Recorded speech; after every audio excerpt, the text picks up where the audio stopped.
안녕하세요 유튜브 시청자 여러분, 제자르입니다. 손흥민 선수가 우승을 하고 나서 제가 거의 잠도 안 자고 영상을 계속 만들고 있습니다. 이번 영상이 아마 15번째 영상인가 그럴 겁니다. 여하튼 제가 이렇게 열심히 하고 있고 손흥민 선수 우승에 대한 모든 소식 거의 다 전해드릴 것을 약속드릴 테니 아직 구독 안 하시고 시청하시는 70% 시청자 여러분들, 이번 기회에 구독 부탁드리겠습니다. 채널 홍보는 여기까지 하고, 손흥민 선수가 우승을 하고 나서 정말 난리가 났습니다. 오늘 새벽에 있었던 손흥민 선수의 우승 퍼레이드 4시간을 했거든요. 제가 요약해놓은 영상이 있으니 보실 것을 추천드리겠습니다. 이런 상황에서 미국 매체라고 할 수 있죠. 디 애슬레틱, 그러니까 월드 매체입니다. 월드에서 인정을 받은 월드 매체 디 애슬레틱이 손흥민 선수에 대해서 아주 극찬을 해서 화제가 되고 있습니다. 그래서 제가 손흥민 우승 후에 모든 에피소드 전해드린다고 약속을 드렸는데, 디 애슬레틱이 손흥민 선수에 대해서 뭐라고 극찬을 했는지 관련 소식 바로 알아볼까요? 자, 그럼 월드매체 디 애슬레틱이 손흥민 선수의 우승에 대해서 뭐라고 찬사를 했는지 한번 살펴보도록 하겠습니다. 유로파리그 우승이 손흥민의 유산, 레거시를 보장하는 이유 라는 제목의 기사였습니다. 벌써부터 흥미롭죠? 이제 내용은 더 흥미롭습니다. 뭐라고 있는지 한번 살펴보겠습니다. 토트넘의 유로파 리그 우승은 구단과 연결된 모든 이들에게 마법 같은 밤이었지만 그 중에서도 주장 손흥민에게는 더욱 특별한 순간이었다. 2017년 프리미어 리그 준우승, 그리고 2019년 챔피언스 리그 준우승, 그리고 2021년 카라바오컵 결승에서 맨시티에게 1대0으로 패배했던 손흥민은 지난 10년간 토트넘을 위해 헌신했음에도 눈에 보이는 트로피가 하나도 없었다 라면서, 손흥민 선수가 토트넘에서 레전드이지만 트로피 운이 없었다 라면서 도입이 시작이 됩니다. 계속 살펴보도록 하겠습니다. 하지만 수요일 밤 빌바오에서 손흥민의 오랜 기다림은 끝이 났다. 금빛 메달을 목에 걸고 유로파리그 트로피를 올려든 손흥민은 그간 아픔과 한을 모두 털어낸 듯했다. 팟캐스트에서 최근 에피소드에서 데니 켈리와 제이 해리스는 이 승리가 손흥민의 토트넘 레전드를 어떻게 더 공고히 했는지 이야기를 하기 시작했다 라면서, 팟캐스트에서 두 명이 손흥민 선수의 레거시, 유산이라고 하죠, 그것에 대해서 이야기를 했다고 밝히고 있습니다. 이제 계속 내용을 살펴보도록 하겠습니다. 일단 처음에 데니가 이야기를 하는데요, 이 부분이 상당히 의미 있는 부분이기 때문에 제가 가장 나중에 설명을 드려보도록 하겠습니다. 그럼 이제 제이가 다음과 같이 말합니다. 손흥민의 우승은 정말 감동적이었어. 솔직히 말해서 경기에 손흥민이 선발로 나서지 못한 것은 손흥민에게 꽤 속상한 일이었을 거야. 손흥민은 팀의 주장이고 지난 10년간 수많은 기여를 해온 선수잖아. 근데 벤치에서 지켜보다가 교체로 들어와서 역할을 했으니까 솔직히 말해서 손흥민은 약간 속상했을 거야. 꼭 말해야 될 게 있는데, 손흥민은 토트넘뿐만 아니라 프리미어 리그 전체에서도 지난 10년 동안 정말 즐거움을 준 선수였다고. 만약 그가 아무 트로피 없이 커리어를 마감했다면 정말 아쉬운 일이 됐을 거야. 그런데 이번 우승으로 손흥민은 토트넘의 역사에 레전드로 남게 됐어. 사실 손흥민은 그전에도 토트넘의 레전드였지만 이제는 더 높은 레벨로 올라간 느낌이라고. 손흥민은 해리 케인도 못 해낸 일을 해냈고, 루카 모드리치, 가레스 베일도 못 해낸 일을 해놨어. 물론 토트넘이 프리미어 리그 우승을 한 건 아니지만 이런 성과가 토트넘을 프리미어 리그의 위대한 선수로 자리매김해주는 것 같아. 내 말 맞지? 하면서 제이가 이야기를 합니다. 그래서 계속 살펴보면, 그러자 데니가 다음과 같이 말합니다. 정말 말이 되는 것 같아. 손흥민의 골과 도움 기록만 봐도 알 수 있잖아. 손흥민은 정말 프리미어 리그에서 놀라운 커리어를 보여주고 있어 라고 말하자 이제 제이가 다음과 같이 말합니다. 진짜 그렇다고. 그리고 경기 후에 인터뷰에서 손흥민이 농담하는 모습을 보니까 더 좋더라고. 누가 이제 손흥민 당신이 토트넘의 레전드가 된 거죠? 라고 손흥민한테 물었는데, 손흥민은 그건 잘 모르겠어요 라고 웃었지. 손흥민은 원래 밝고 웃음이 많은 사람이지만 경기 후 인터뷰나 영상 속에서 보여준 그 미소들 진심으로 행복해 보였어. 그런 모습을 보면 마음이 따뜻해지지 않을 수가 없더라고. 그러자 데니가 그리고 메디슨과 포옹할 때 울면서 메디슨의 머리와 셔츠에 얼굴을 묻던 장면 정말 감동이었어. 그 장면은 정말 잊을 수가 없어 라고 말했습니다. 정말 손흥민 선수에 대해서 하나하나 이야기를 하는 월드 매체에 소개되는 이제 팟캐스트의 내용이었습니다. 그러자 제이가 다음과 같이 또 답변합니다. 맞아. 손흥민과 벤 데이비스는 힘든 시기를 함께 견뎌낸 동료들이고 지금까지도 둘만 토트넘에 남아있는 선수들이야.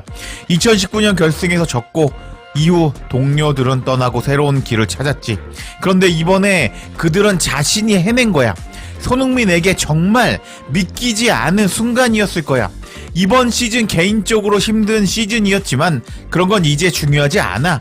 사람들이 기억하는 건 손흥민이 17년 만에 토트넘의 트로피를 안겨줬다는 사실이야 하면서 똑같습니다. 저도 손흥민 선수가 우승하기 전까지는 시즌 망했는데 무슨 의미가 있냐 라고 생각했지만 손흥민 선수가 우승컵을 들고 나서 막 울고 항상 우승컵 들고 다니고 이런 모습을 보니까 우승이 중요하구나. 내년에 다음 시즌에 리그 우승 안 해도 된다. 카라바오컵, FA컵 들자라는 생각이 들었습니다. 역시 그 미국 팟캐스트에 나오는 패널들도 그렇게 손흥민 선수의 우승이 중요하다. 이제 이번 시즌 리그 성적은 중요하지 않다라고 말하고 있었습니다. 그리고 나서 이제 데니가 또 하는 말을 살펴보도록 하겠습니다. 그 말은 좋은 말이야. 제이 내가 여러 번 얘기했잖아. 요즘 교체 선수가 5명일 때 경기에 총 16명이 뛰는 셈이거든. 손흥민은 선발로 나가지 못해서 속상했을 거라고.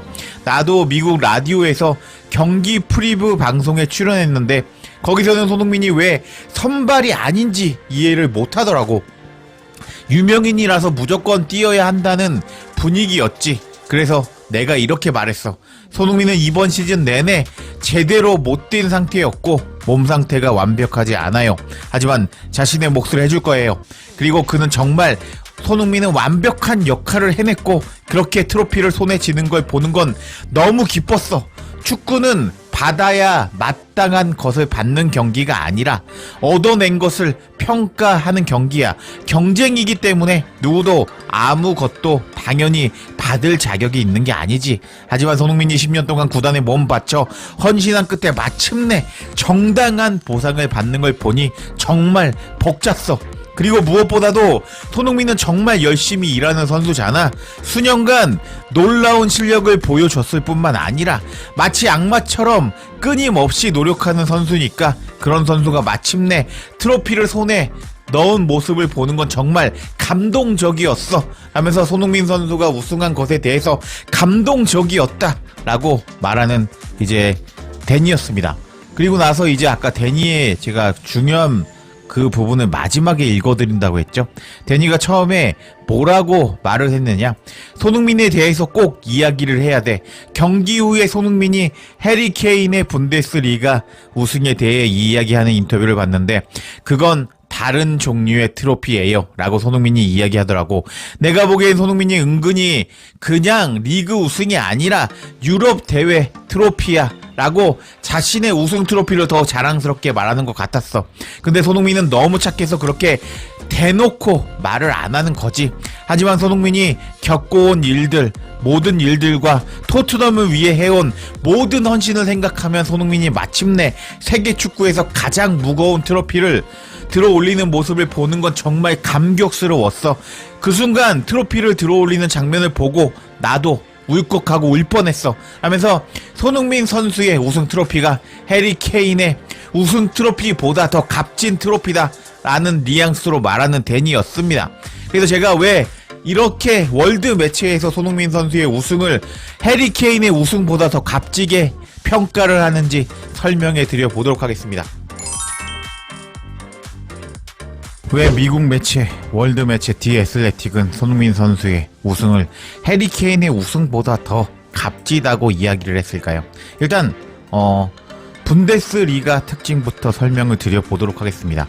분데스리가는 솔직히 말해서 바이에른 뮌헨 원맨 팀입니다. 원맨 리그라고 할 수가 있습니다. 이번 시즌에 솔직히 뮌헨이 잘했냐? 못했습니다.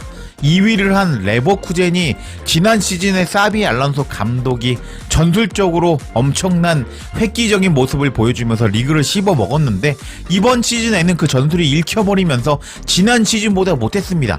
그렇기 때문에 이번에 미넨이 우승을 하기는 했지만 그렇게 미넨이 잘해서 우승한 게 아니라 레버쿠젠이 못해서 미넨이 우승했다라고 할 수가 있겠습니다. 반면에 토트넘은 어떨까요?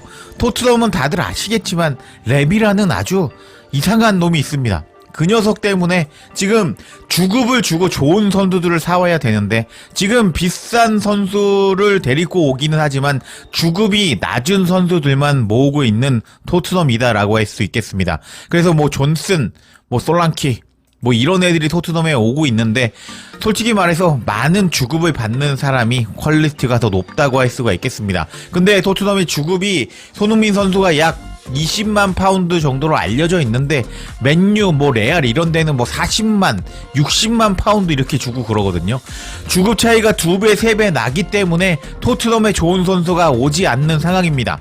이런 상황에서 토트넘에서 손흥민 선수는 이제 과거 월드 클래스 선수들이 있었죠. 해리 케인 포함해서 레알로 이적했던 모드리치, 그리고 토트넘에서 미친 활약을 보여주면서 또 레알 마드리드로 이적했던 가레스 베일도 토트넘의 우승을 하게 돕지 못했는데 손흥민 선수는 혼자 남아서 토트넘에서 2019년 챔피언스리그 결승에 올라갔던 베스트 11 멤버 중에서 손흥민 선수 혼자 남아서 드디어 토트넘에서 우승컵을 들어버렸던 것입니다.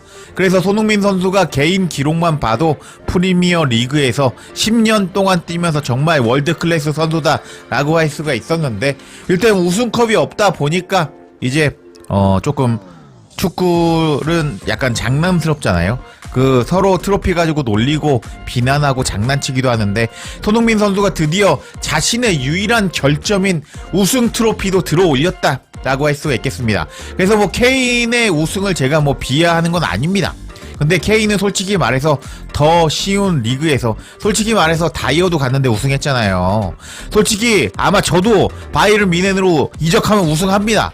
벤치 멤버로 우승할 수 있는데 토트넘에서는 우승을 할 수 없다고 할 수가 있겠는데 손흥민 선수가 10년 만에 우승을 해냈기 때문에 월드 매체 디 애슬레틱에서도 손흥민 선수의 우승이 해리 케인의 우승보다 훨씬 값지다 라고 칭찬을 했다고 할 수가 있겠습니다. 와, 이렇게 보니까 손흥민 선수는 정말 대단한 선수 같은데 원래도 대단했지만 우승컵을 들지 못하는 클럽이 우승을 하게 만든다? 심지어 월드 클래스라고 칭찬받던 팀 동료 해리 케인이 떠난 상황에서 존슨, 솔랑키 이런 애들을 데리고 딱 봐도 손흥민 선수가 엄청 대단하다고 할 수 있겠죠. 그래서 손흥민 선수의 이제 우승이 해리 케인의 우승보다 더 값지다라고 디 애슬레틱이 평가했다고 할 수가 있겠습니다. 와, 이렇게 손흥민 선수가 우승을 차지했는데 이제 손흥민 선수가 결승 경기하기 전에 말했거든요. 이번 우승을 시작으로 더 많은 우승하겠다. 나의 커리어에서 이게 마지막 결승전이 아니다. 계속 우승하겠다 라고 말했는데 손흥민 선수가 앞으로 더 많은 우승하기를 기원하면서 이번 영상 마치겠습니다. 제 자리에 영상 놓치지 않도록 알림 설정해 주실 것을 부탁드리며 영상 마치겠습니다. 구독과 좋아요, 댓글은 사랑입니다. 감사합니다.